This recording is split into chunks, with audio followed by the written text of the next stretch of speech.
The silence in the conference room was so heavy it felt like it could crush bones. Just 20 minutes earlier, Marcus had been bragging to the receptionist about his 6-figure bonus, making a point to ask his wife, Erin, if she'd remembered to validate the parking ticket to save $12. He had smirked, calling her thrifty out of necessity. But now, as the senior partner of the city's most prestigious law firm adjusted his glasses and looked over the mahogany desk, Marcus wasn't smirking. He was trembling. The lawyer didn't address Marcus. He looked solely at the woman in the faded cardigan, sitting quietly beside him. "Mrs. Erin Sterling Vance," the lawyer said, his voice trembling with reverence. "The board has been waiting for your instructions regarding the acquisition of your husband's company." Marcus Vance liked to think of himself as a man of precision. He was a senior director of operations at Apex Logistics, a firm that moved millions of dollars in freight across the Atlantic every day. He wore suits that cost more than his wife's first car, and he checked his Rolex not to see the time, but to make sure people noticed he was checking it. Erin, on the other hand, was soft edges and quiet tones. She worked as an assistant archivist at the local history museum, a job that Marcus frequently referred to as her charity work. Her salary was modest, barely enough to cover the groceries and utilities in the sprawling suburban home Marcus had insisted they buy. He called it our house, but the deed was in his name, the mortgage payments came from his account, and the decor was chosen by a designer he had hired without asking her opinion. It was a Tuesday evening in November, specifically November 14th, when the dynamic of their marriage was put on full display at the dinner table. "You spent $6 on a latte?" Marcus asked, staring at the bank notification on his phone. He didn't look up from the screen as he cut into his medium-rare steak. Erin paused, her fork hovering over her salad. "It was a pumpkin spice latte, Marcus. I was cold walking home from the station. The bus was late." "We have a coffee machine here, Erin. A Nespresso. Do you know how much the pods cost? About 80 cents. You spent 700% more than necessary because you were cold?"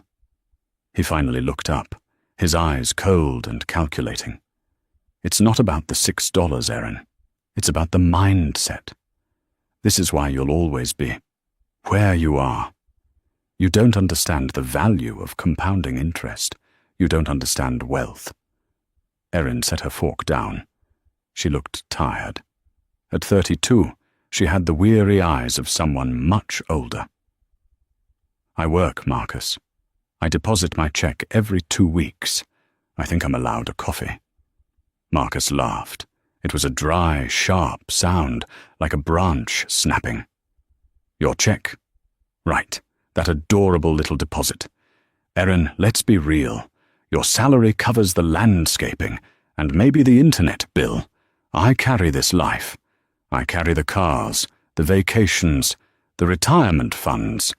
You're essentially a dependent with a hobby."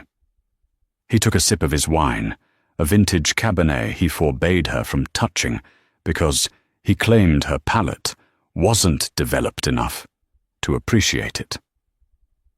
"I'm up for a promotion next month," Marcus continued, pivoting the conversation back to his favorite subject, himself. "Regional Vice President. It comes with a 40% bump and stock options. I'll be managing the merger with Sterling Industries.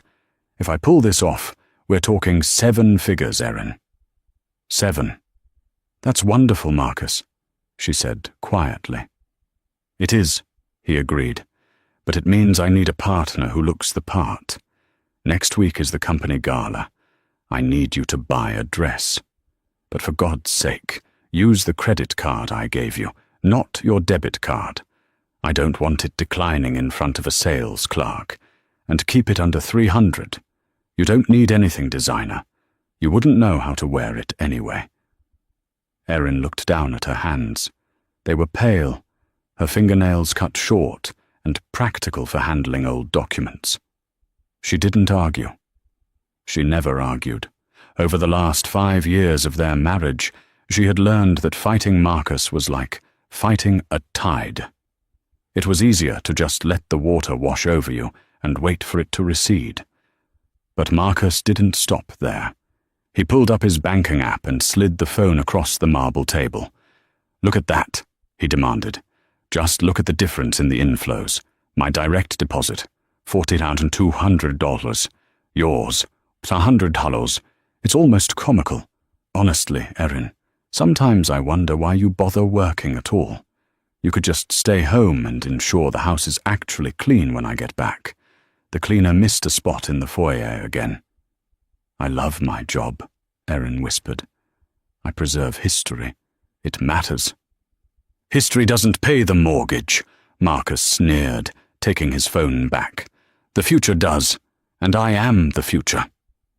He didn't notice the way Erin's jaw tightened, just for a second. He didn't notice the flicker of something dangerous in her usually passive eyes. He was too busy admiring his own reflection in the darkened window, oblivious to the fact that the woman sitting across from him was the only reason he was sitting there at all. 3 days later, the letter arrived. It wasn't in the usual pile of junk mail and bills. It had been delivered by a private courier who required a signature. Marcus was at work, naturally, closing deals and terrorizing interns, so Erin signed for it. The envelope was thick, made of cream-colored linen paper that felt heavy and expensive. There was no return address, just a logo embossed in gold leaf. A lion holding a scale. Holloway, Roth and Kensington. Erin knew the name. Everyone in the tri-state area who read the financial columns knew the name. They were the law firm that handled the estates of the old money. The Vanderbilts, the Rockefellers, and the families who preferred their names kept out of the papers entirely. She placed the letter on the console table in the hallway and went back to the kitchen to start dinner. Marcus expected a roast chicken on Fridays. When Marcus came home at 7:30 p.m., he was already in a foul mood. The merger talks with Sterling Industries were stalling. Apparently, the mysterious board of directors at Sterling was blocking the acquisition, citing cultural incompatibility. "Cultural incompatibility," Marcus ranted, throwing his briefcase onto the sofa. "We're a logistics company, not a country club. They're playing hardball. They want more money." He loosened his tie and walked toward the kitchen, stopping dead when he saw the envelope on the console table. He picked it up, his eyebrows shooting up. "Holloway, Roth and Kensington? What on earth?" He turned it over, examining the wax seal on the back. "This is serious. This is the big leagues. Did I get a headhunter letter?" He squinted at the addressee, Mr. and Mrs. Marcus Vance. He frowned. "Why is your name on it?" "Probably just a formality. Spousal inclusion for relocation packages." He ripped the envelope open with his finger, eager and greedy. He pulled out a single sheet of paper. "Dear Mr. and Mrs. Vance, you are hereby requested to appear at the offices of Holloway, Roth and Kensington on Monday, November 20th at 10 a.m. sharp regarding the execution of the estate of Archibald Sterling IV. The presence of Mrs. Erin Vance is mandatory. Mr. Vance is invited as a courtesy. Sincerely, Arthur J. Holloway, Senior Partner." Marcus stared at the paper. Archibald Sterling. The Archibald Sterling. The billionaire recluse who died last week. He looked at Erin, who was drying her hands on a dish towel. "Erin, did you know you had a distant relative named Sterling?" Erin shrugged, her face unreadable. "My grandmother's maiden name was Sterling, but she was a seamstress. I don't think it's the same family." Marcus laughed, shaking his head. "Of course it's not the same family. You're from Ohio. These people built railroads. But—" His eyes lit up with a predatory gleam. "Maybe there's a distant connection. A third cousin, twice removed? Even a crumb from a pie that big could be worth." 50,000? 100? He walked over and grabbed Erin by the shoulders. It was the first time he had touched her with anything resembling affection in months. Erin, think. Did your grandmother ever talk about a rich uncle? A black sheep of the family? She mentioned a brother she never spoke to, Erin said softly. Uncle Archie. But she said he was a greedy fool who sold his soul. Sold his soul for billions, Marcus crowed. Oh, this is rich. This is perfect. Even if it's just a small bequest, I can use this. I can walk into the office on Monday and tell them I'm meeting with Holloway regarding the Sterling estate. Do you know what that will do for my reputation? It might even grease the wheels on the merger, if I can drop the name legitimately. He kissed her on the forehead, but his eyes were looking past her. Monday, 10 a.m. You'll have to call in sick to your little museum job. Don't worry, I'll write you a note. He chuckled at his own joke. I'll be there, Marcus, Erin said. The weekend passed in a blur of Marcus's manic energy. He spent hours researching the Sterling family tree, trying to figure out exactly how much Erin might be entitled to. He lectured her on how to behave at the lawyer's office. Don't speak unless spoken to, he instructed, as they drove into the city on Monday morning in his leased BMW. These are serious people, Erin. Arthur Holloway doesn't deal with librarians. Let me handle the talking. If they ask about your finances, let me answer. We don't want them thinking you're desperate. We need to project success. Erin looked out the window at the passing skyline. She wore a simple navy dress, one she had bought at a thrift store years ago. Marcus had sneered at it before they left, asking why she hadn't bought something new, completely forgetting he had forbidden her from spending money just days prior. They arrived at the skyscraper in Midtown Manhattan.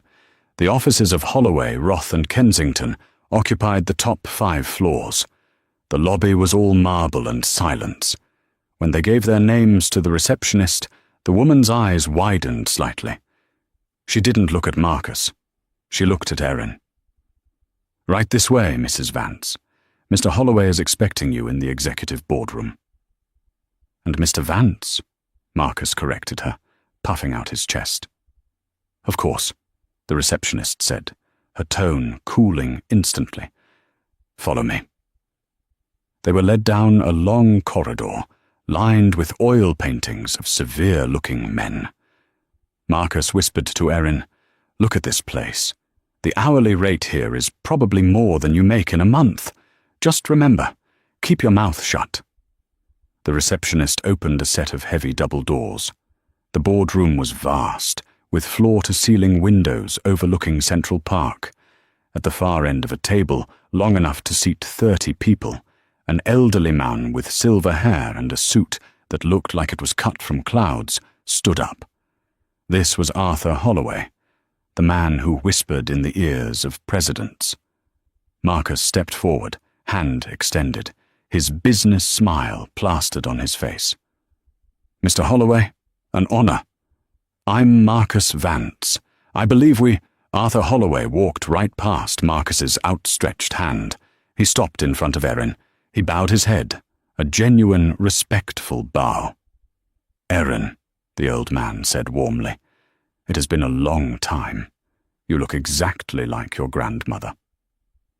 Marcus froze, his hand still hovering in the air. He blinked, confused. He turned to look at his wife. Erin smiled, a sad, gentle smile that Marcus had never seen before. Hello, Arthur. It's been 12 years. 12 years too long, Arthur said. He gestured to the head of the table. Please, sit. Marcus scrambled to catch up, his brain misfiring. 12 years? Erin knew Arthur Holloway? How? They sat. Erin took the seat at the head of the table. Arthur sat to her right. Marcus, unsure of what to do, sat to her left. Arthur opened a leather portfolio. He adjusted his glasses and finally glanced at Marcus with an expression of mild distaste, as if Marcus were a stain on the tablecloth. "We are here to read the final will and testament of Archibald Sterling IV," Arthur announced. "But before we get to the assets, there is the matter of the primary beneficiary's identity to clarify for the record." Marcus leaned forward. "Of course. My wife's grandmother was Mr. Sterling's sister, I believe. We're hoping for a swift resolution so we can—" "Mr. Vance," Arthur interrupted, his voice like a gavel strike. "You are here as a courtesy. If you speak again out of turn, I will have security remove you." Marcus's mouth snapped shut.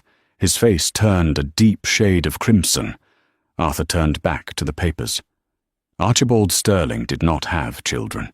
He had one sister, Margaret Sterling, who was disowned for marrying a mechanic. However, Archibald kept tabs on Margaret's line. He watched them from afar. He watched his grandniece, Erin. Arthur looked at Erin. "He knew you were the only one who didn't ask for money. The only one who returned the checks he sent for your birthdays when you were a child, with notes saying, 'No thank you, we earn our keep.' He admired that. He admired it so much that 10 years ago, when he fell ill, he placed the entirety of the Sterling controlling interest into a blind trust." Arthur paused for effect. "The trust triggers upon his death. The sole beneficiary of the Sterling fortune, including the real estate portfolio, the venture capital arm, and 51% of Sterling Industries, is you, Erin." The room went silent. Marcus felt the blood drain from his face. "Sterling Industries?" he choked out. "Wait, the Sterling Industries? The one my company is trying to merge with?" Arthur smiled, but it wasn't a nice smile.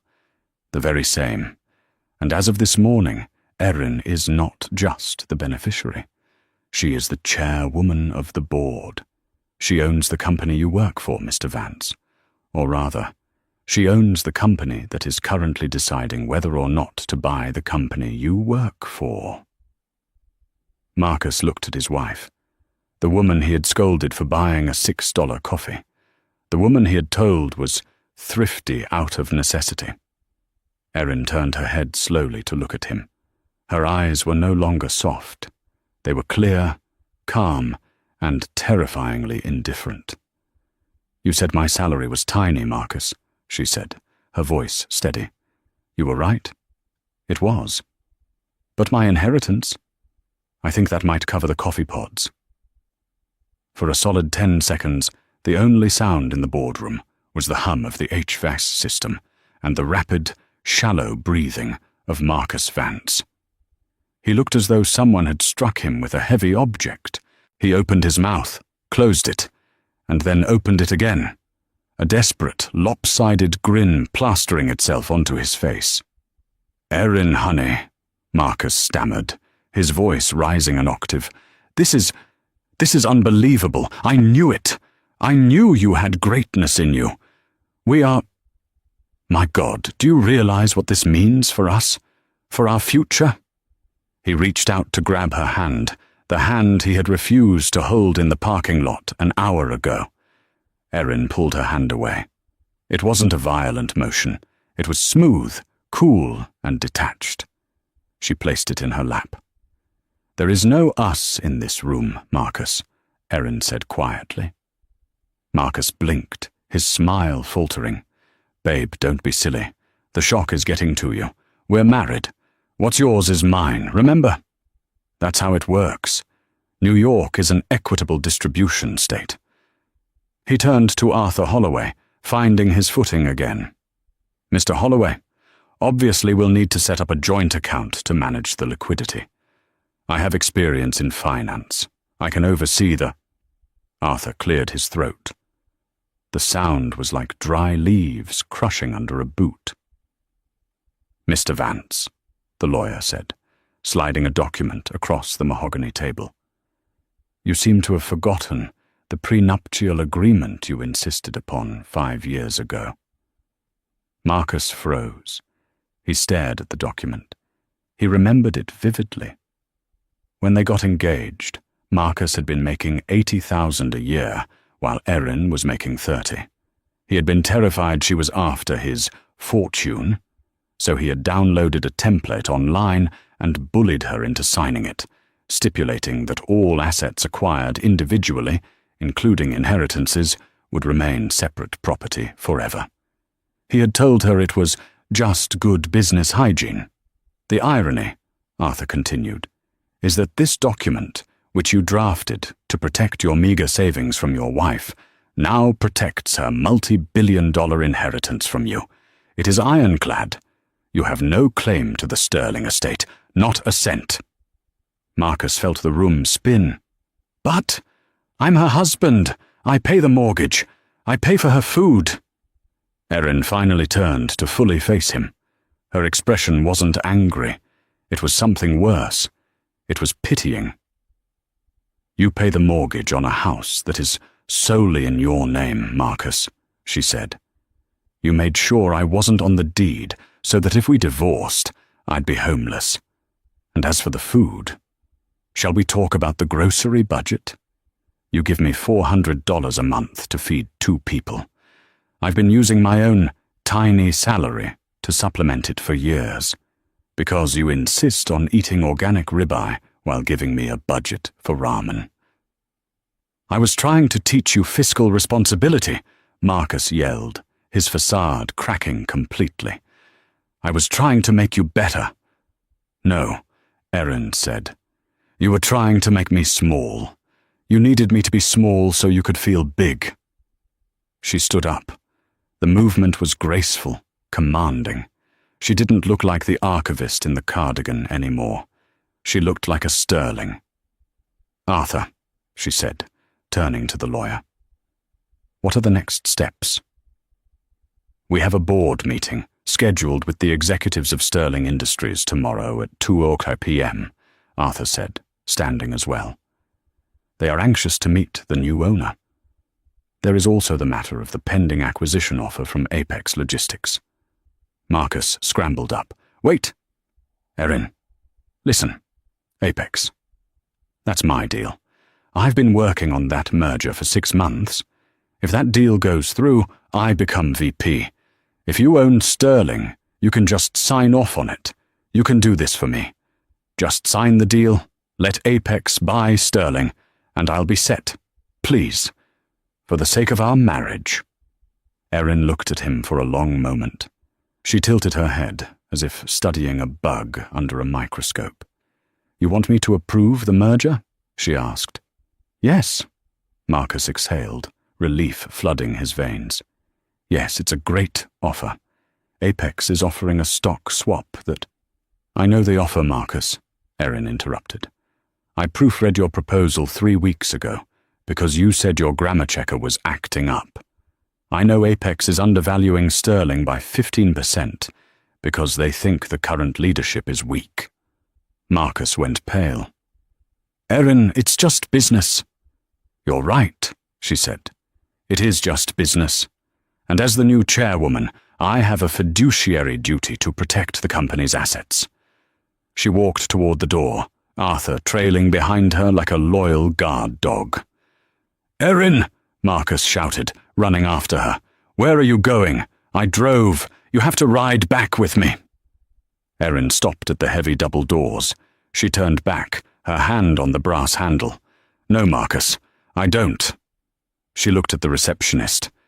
Could you please call a car for me? It's already waiting downstairs, Mrs. Vance. The receptionist beamed. A town car. Thank you. Erin looked at Marcus one last time. You can take the BMW. Make sure to validate your parking. It's $12 in this zone. She walked out, leaving Marcus standing alone in the hallway, surrounded by paintings of dead men who seemed to be laughing at him. The next morning, Marcus Vance walked into the headquarters of Apex Logistics with the energy of a man walking to the gallows, hoping the rope would snap. He hadn't slept. Erin hadn't come home. He had called her 30 times. Every call went straight to voicemail. He had paced the empty house.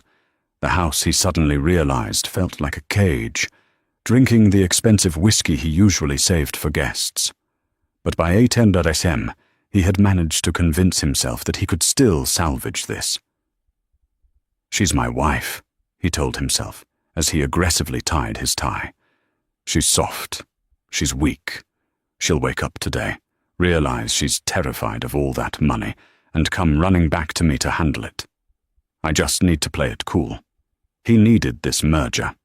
His boss, the CEO of Apex, Richard Sterling, no relation, a constant point of irritation for Richard, had told Marcus that if the deal didn't close by Friday, heads would roll. Marcus walked into his office, ignored his assistant's morning greeting, and went straight to Richard's office. "Marcus!" Richard barked, not looking up from his paperwork. "Status on the Sterling acquisition.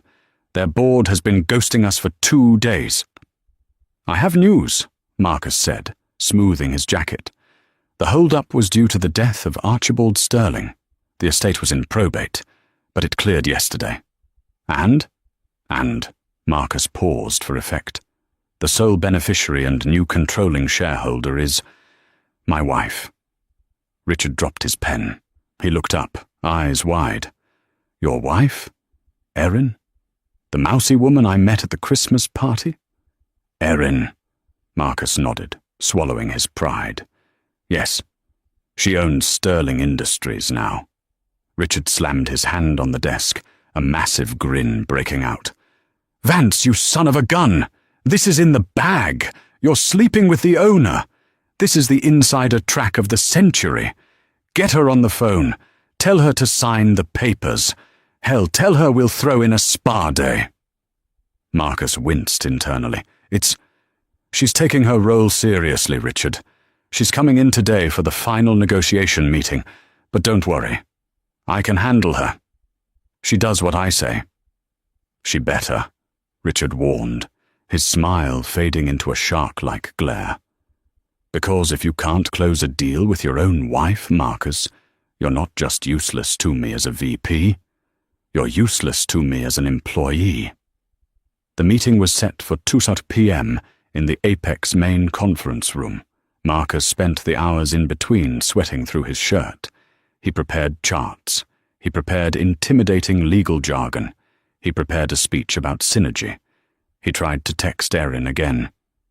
"See you at 2. Let's keep it professional. Love you." She didn't reply. At 1:55 p.m., the Apex executive team assembled. Richard sat at the head, Marcus to his right. The other directors lined the table, looking bored and arrogant. They were used to bullying smaller companies into submission. At 2:00 p.m. exactly, the doors swung open. Marcus expected Erin to walk in wearing her usual attire, maybe a floral blouse and slacks. He expected her to look small and overwhelmed. He was wrong. The woman who walked in was wearing a tailored black power suit that looked like it cost more than Marcus's car. Her hair, usually tied back in a messy bun, was blown out, sleek and straight. She wore stiletto heels that clicked against the floor with a rhythmic, military precision. She wasn't alone. Flanking her were 3 lawyers from Holloway, Roth and Kensington, and 2 forensic accountants. Marcus stood up, his legs shaking. "Erin, darling, welcome. Please take a seat." Erin didn't look at him. She walked past him as if he were a piece of office furniture. She walked straight to the other end of the table, facing Richard. "Mr. CEO," she said, her voice projecting clearly across the room without a tremor. "I am Erin Sterling Vance. I believe you have a proposal for me." Richard, usually unflappable, looked taken aback by her presence. He stood up and offered a handshake. "Mrs. Vance, a pleasure. Marcus has told us the good news. We're all family here, so I'm sure we can wrap this up quickly. We're prepared to offer $45 a share to take Sterling Industries off your hands so you can go back to, well, enjoying your life." Erin didn't sit down. She remained standing, her hands resting on the back of the leather chair. $45 a share, she repeated. She looked at her forensic accountant. Mr. Henderson, what is the current valuation of my company based on the Q3 earnings reports? $62 a share, conservatively, the accountant said. Erin turned back to Richard. So, you're trying to buy me out at a 30% discount. Interesting strategy for family, Marcus interjected, desperate to regain control. Erin, look, the market is volatile. $45 is cash. It's guaranteed. You don't understand the logistics market. It's about to crash. I've seen the projections. You need to sell now to protect your assets. Erin finally looked at Marcus. Her eyes were cold fire. You've seen the projections, Marcus? She asked. Is that right? Yes, I wrote the report. Odd, Erin said. She reached into her briefcase, a sleek leather attaché, and pulled out a file. Because I spent last night reviewing the Apex financials, not the public ones, the ones you left on your laptop at home. Your password, by the way, is Marcus King. You really should change that. The room went dead silent. Richard looked at Marcus with murder in his eyes. Erin opened the file. According to your internal emails, Apex is the one about to crash. You're over-leveraged on the European expansion. You're hemorrhaging cash. You need Sterling's cash reserves to make payroll next month. This isn't an acquisition. It's a bailout disguised as a takeover. She threw the file onto the center of the table. It landed with a heavy thud. Marcus, she said, her voice dropping to a dangerous whisper. You told me at dinner on Tuesday that I didn't understand wealth. You were right. I didn't. But I do understand fraud, and trying to mislead a shareholder during a merger negotiation. That's securities fraud. Richard turned on Marcus, so fast his neck cracked. You left confidential files on an insecure laptop? You let her see our liquidity crisis? I didn't think she would understand them, Marcus sputtered, sweat dripping down his nose. She's an archivist. She catalogues old newspapers.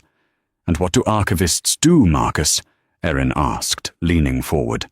We research, we verify. We find the truth buried under piles of garbage. She stood up straighter, smoothing her jacket. The offer is rejected, Erin announced to the room. Sterling Industries will not be selling to Apex. In fact, we will be launching a hostile counterbid. Since your stock price is about to tank when this liquidity crisis becomes public, I plan to buy Apex for pennies on the dollar. She looked at Richard. And when I own this company, there will be significant restructuring, starting with the operations department. She didn't need to say Marcus's name.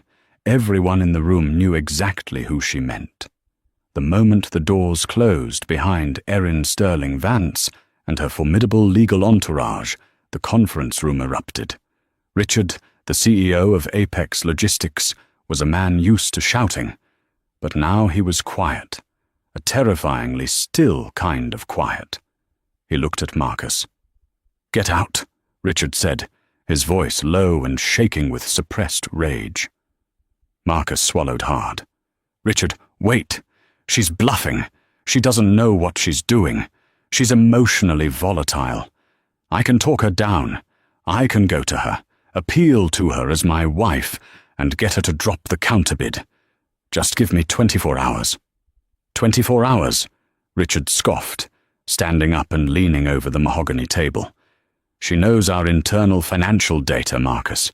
She knows we have $30 million in debt repayment due in 10 days, and our European freight line is locked up due to those port strikes.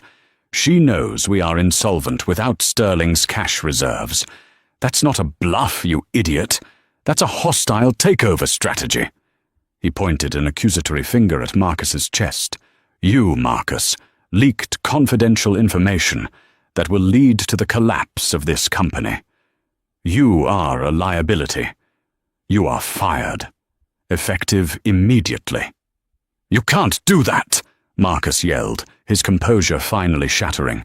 I'm a senior director. I have a contract. I'll sue." Richard laughed, a harsh, brittle sound. "Sue? With what money? By the time your wife is done with us, Apex will be liquidated, and you'll be lucky if you can sue for unemployment. Get out of my building, Marcus.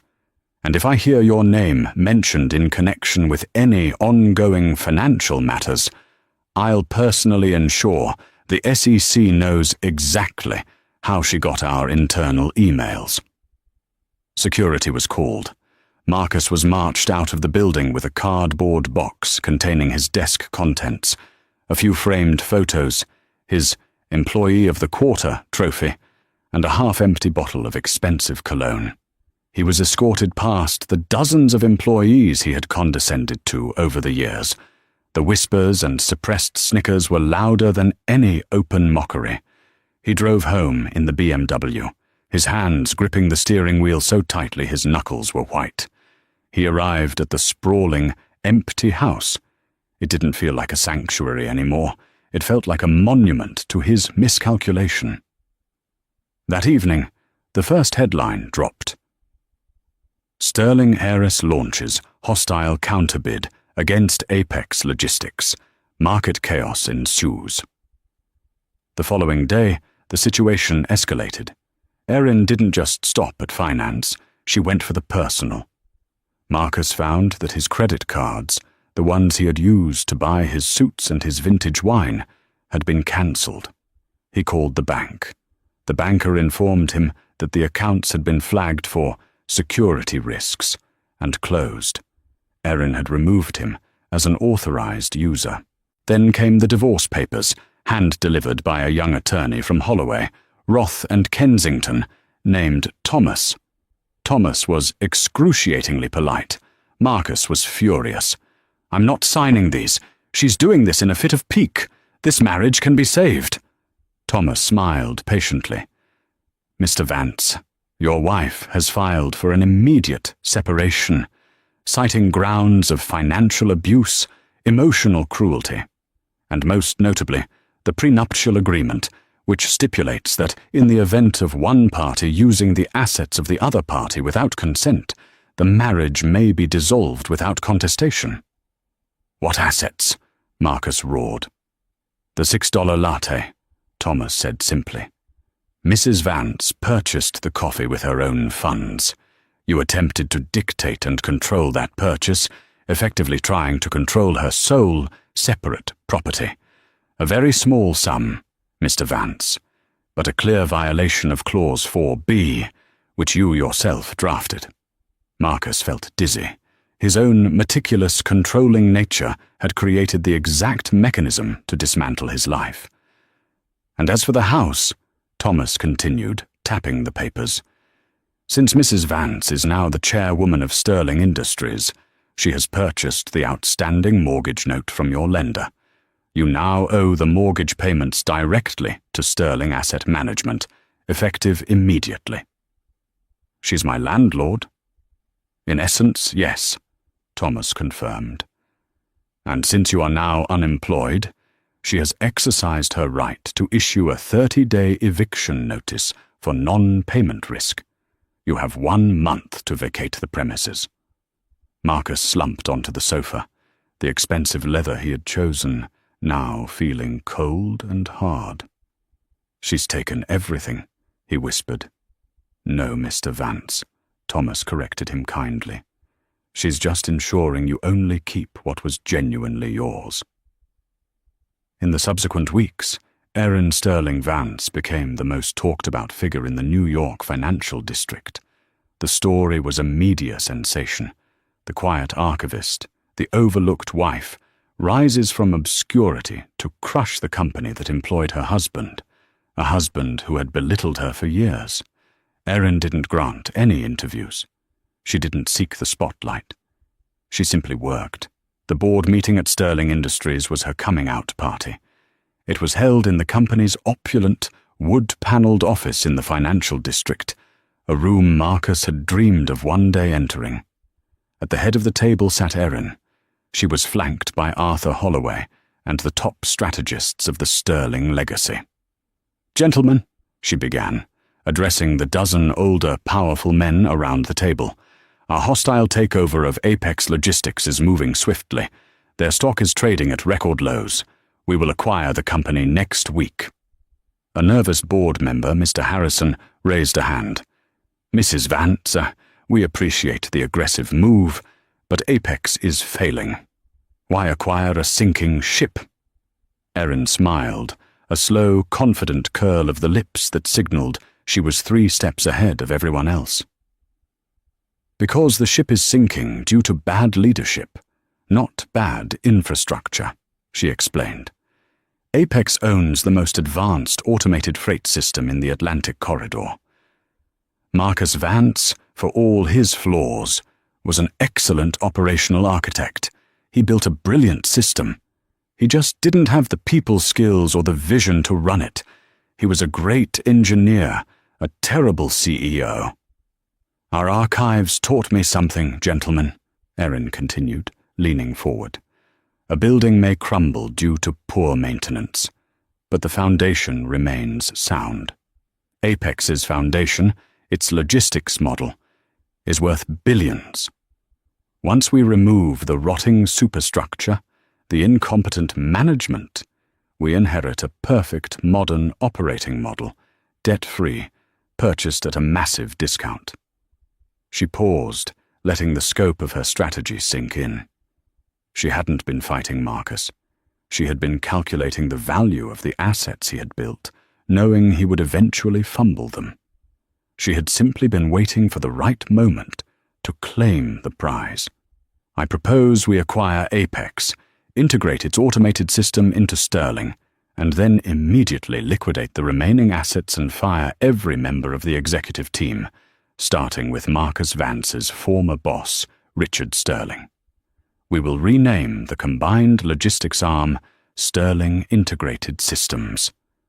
The board members, stunned by her sharp, unemotional ruthlessness, exchanged impressed glances. This was not the timid woman Marcus had described. This was a force of nature. Later that week, Erin made a significant personal decision. She called Arthur Holloway. "Arthur, I want to divest myself of the primary residence," she said. "The house in the suburbs. It's not yours, Erin. It's in Marcus's name," Arthur reminded her. "Yes, but I hold the mortgage note," Erin corrected him. "Marcus is refusing to vacate. He's arguing the eviction notice is invalid because he has no money to hire a lawyer." "I see. He's playing the victim." "Exactly. I don't want the house, Arthur. It's a symbol of his control. I want it gone. But I don't want him to simply be kicked out into the street.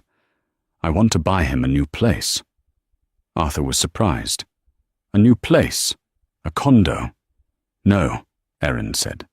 "I found a perfect place, a small historical building downtown. It's lovely. It's old, and it has an enormous leak in the basement, and it's right next to the train tracks. It needs a complete overhaul." "Why this particular building?" Erin took a breath. "Because it used to be a community archiving center, and I'm going to turn it into a high-end, modern micro-loft apartment. I'm going to install Marcus there." Arthur was perplexed. "Erin, why? You're divorcing him. Why house him?" Erin's voice was utterly devoid of emotion. "Marcus is an architect, Arthur. He needs to build. He needs to be the king of his own domain. I'm going to give him that opportunity. I'm going to gift him the building, provided he takes it on as a passion project and renovates it himself. And if he refuses, he won't. Marcus needs control. This gives him a purpose and a place to live. It also ensures he can't sue for homelessness later. And Arthur," she added, her voice dropping, "I'm going to put him on a monthly retainer through a Sterling Industries subsidiary. It will be exactly $1,100 a month." Arthur did the quick mental math and understood immediately. It was the amount of her tiny salary. "You're going to pay him the salary he mocked you for," Arthur realized. "And in the final divorce papers," Erin said, her voice clear and decisive. "I want a clause. The property will be legally transferred to his name only upon the successful completion of the entire building renovation. Until then, he is technically a contractor on retainer. I own the blueprints, and he works on my schedule." She was rebuilding his entire life, piece by piece, exactly as she wanted it, on her terms. The archivist wasn't just preserving history. She was writing it. 6 months had passed since the meeting at Apex Logistics, and the world had been thoroughly reorganized. The sprawling, high society life of Marcus Vance, the manicured lawns, the imported furniture, the effortlessly smooth commute in a leased BMW, was a ghost. That life had been systematically dismantled, item by painful item, until all that remained was the raw, unvarnished man, dressed in rags of denim and cotton. He lived in the building Erin had gifted him. It was located in the industrial fringe of the city, a narrow, 2-story structure of sooty brick, sandwiched between a perpetually noisy tire-retreading shop and the rumbling, elevated train tracks that ran every 12 minutes, rattling the very bones of the building. The building had once been a small, specialized community archive, a repository of local history documents. For Marcus, the architectural architect who dealt in multi-million-dollar logistics models, the structure was a monument to everything he had scorned: small, old, local, and utterly lacking in synergy. It was an ironic, perfectly curated prison. His days were governed by the rigorous demands of renovation. He was no longer dictating schedules to subordinates. He was adhering to the strict, line-item budget and deadline schedule set by Sterling Asset Management. He had to prove proficiency in every task: framing, plumbing, electrical work, and drywalling. His hands, once soft and perfect for shaking corporate hands, were now rough, calloused, and constantly smelling of plaster and paint thinner. The cuts and splinters were a constant, physical reminder of the difference between conceptualizing a project and actually executing it. He was sitting on a plastic bucket one dreary Tuesday afternoon, meticulously sanding a section of the old pine floorboards. He was trying to restore the original wood, a task that required patience and humility, 2 qualities he had violently suppressed his entire adult life. His only source of income was the monthly electronic transfer. Deposit received, 100 $1,000. He would stare at the number on his phone, his only connection to the outside world, and the humiliation would wash over him in a cold wave. It was Erin's old salary, his entire existence, his food, his heat, his tools, the cheap instant coffee that was his only vice, all depended on the precise, tiny sum he had mocked her for. He couldn't even afford to hire a day laborer. He was the labor. He had to account for every cent to the penny, just like he had forced Erin to account for the $6 latte. The karma was a financial handcuff. He had tried to fight it, of course. He had tried to get a corporate job using his stellar resume. But the moment his name was searched, the news articles about the Apex collapse and the archivist's revenge instantly appeared. He was radioactive, a cautionary tale used in business ethics courses. No reputable firm would touch him. A sudden cessation of the train noise, followed by the crunch of tires on the loose gravel outside, broke his concentration. He heard the whisper of an expensive engine and the thunk of a car door closing. He didn't need to look up to know who it was. The expensive silence of the arrival was unmistakable. Erin stood in the open doorway, framed by the late afternoon sun. She was dressed in an effortless cashmere coat, tailored trousers, and boots that looked like they had never seen a speck of dust. She looked calm, settled, and incredibly remote. She had lost the fragile quality Marcus had manipulated for years. She was granite now. Marcus stood up slowly, wiping his hands on his dust-caked jeans. He didn't offer a greeting, knowing any attempt at charm would be useless. He simply waited. "Hello, Marcus," she said, her voice clear and carrying across the empty, echoing space. "Erin," he replied, his voice rough. "You're here for the final inspection." "Arthur told me the electrical work passed inspection yesterday," she confirmed, stepping carefully over a pile of tools. "That was the final non-cosmetic milestone. The building is habitable. The deed is ready to be transferred." She approached the only functional surface in the room, a beat-up sawhorse table, and placed a pristine folder on it. The white paper stood in stark contrast to the surrounding grime. "Sign here," she instructed, her voice flat and professional.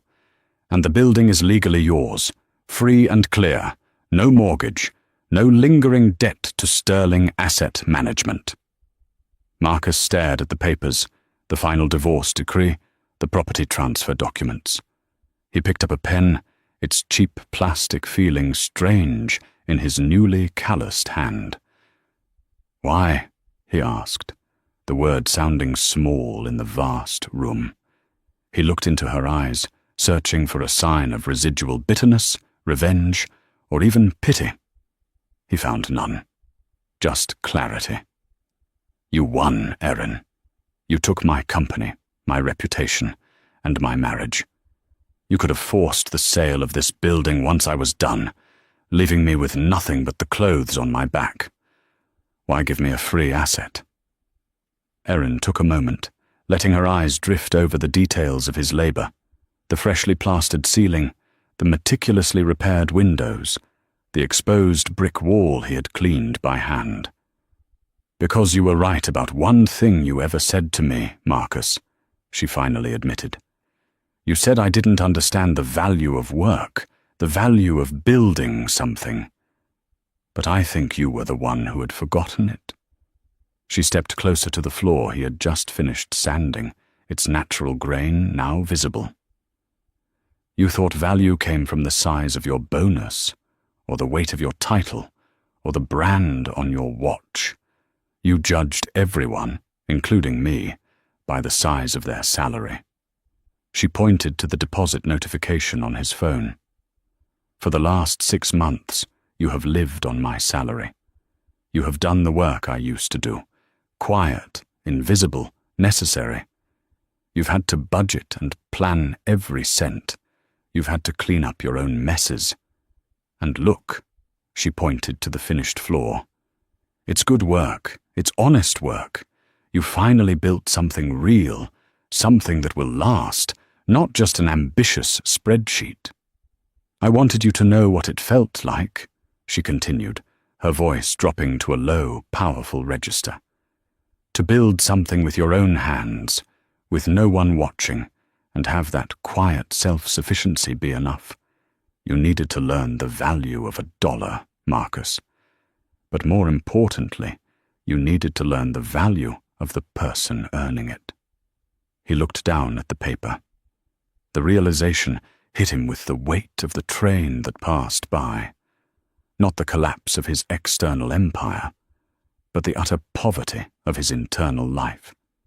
He had been so rich in material possessions and so miserably bankrupt in human connection and respect. He finally understood Erin's inheritance. It wasn't the billions. It was the choice to walk away, to stop being small, and to execute the perfect piece of justice. "And they'll hand out $100 a month?" Marcus whispered. "The retainer?" "It stops today," Erin confirmed. "The contract is fulfilled upon the transfer of the deed." She glanced at the worn copy of the original prenuptial agreement attached to the file, the document he had insisted upon. "You are now fully free of me, Marcus. No ties, no claims, no debts. Just this building, and your own 2 hands." She turned, her mission complete. "Erin," he called out, the word sounding like a plea. She stopped at the door, her hand resting on the frame. He swallowed, struggling to articulate the decades of arrogance he needed to apologize for, but the words wouldn't come. Instead, he simply said, I missed the marriage, not the money. I think I missed you. Erin turned back, her expression softening only slightly. You missed the idea of me, Marcus, the quiet, supportive wife who made you look like a successful man. You missed your audience. She looked back at the messy, half-renovated room, then back at him, the man in the dust-covered clothes. You need to find a way to live without one. She walked out, the door shutting softly. Marcus rushed to the grimy window just in time to see the black town car pull away. It was an image that would forever be etched in his mind. The disappearing tail lights of a life he had priced, undervalued, and finally, lost forever. He stood there for a long time, the silence of the room broken only by the sound of his own breathing. He looked down at the deed. He was home. He was a king in his castle, just as he had always wanted. Only his kingdom was small, his hands were aching, and his salary was gone. He picked up the pen and signed the deed, making the building finally, unequivocally, his. Then he looked at the tools scattered on the floor. He picked up the sander. He still had a lot of work to do. He had to finish building his new life. And that is the story of Marcus and Erin Vance. In the end, the man who mocked a tiny salary found himself living on one, learning the hard way that a person's worth is never defined by the size of their paycheck, but by the content of their character. Erin didn't just inherit a fortune, she inherited her freedom, and then she methodically applied the same rigorous, cold-hearted strategy of acquisition and restructuring to her personal life that Marcus had applied to his professional one. She didn't seek petty revenge, she sought equilibrium. Marcus got his fresh start, but he lost the architect of his life, leaving him to rebuild from the ground up, one humble, honest brick at a time. The ultimate power move was not the takeover of Apex, but the quiet, final detachment from the man who thought he controlled her. Wow, talk about hard karma and the most strategic divorce in history. What do you guys think? Did Erin go too easy on Marcus by giving him the building, or was making him live on that tiny salary for 6 months the perfect, poetic punishment? Was she generous, or was this the ultimate power move? I'd love to hear your thoughts and predictions for Marcus's future in the comments below. If you know someone who needs a reminder about respecting their partner's contributions, share this video with them. And if you enjoyed this detailed, dramatic story of justice served cold, please hit that like button. It really helps the channel grow. Don't forget to subscribe and ring the notification bell so you never miss a new story. Thanks for listening, and I'll see you in the next video.